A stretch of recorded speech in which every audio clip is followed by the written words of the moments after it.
আমরা জানি প্রত্যেকটা টেবিলের একটা হিডার থাকে এবং এই হিডারের সাহায্যে আমরা বুঝতে পারি কোন কলামটি দ্বারা কি বোঝানো হয়েছে।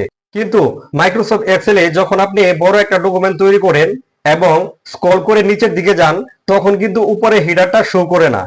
সেক্ষেত্রে আপনার বুঝতে সমস্যা হয় কোন কলামটি দ্বারা কি বোঝানো হয়েছে। এই ভিডিওতে আমি আপনাকে যে টিপসটি দেখাবো, এই টিপসটি করে রাখলে আপনার হিডারটি সবসময় শো করবে।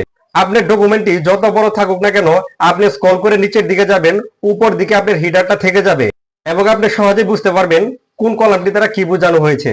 তো এই কাজটি করার জন্য প্রথম যে সেলটা আছে এটাকে সিলেকশন করে নেবেন। এরপর উপর থেকে ভিউ মেনুতে ক্লিক করবেন, দেখতে পাচ্ছেন ফ্রি স্প্যানস, এটার উপর ট্যাপ করবেন। এখান থেকে ফ্রি স্প্যানস অফ টপ র এটাকে আপনি সিলেকশন করে দিবেন।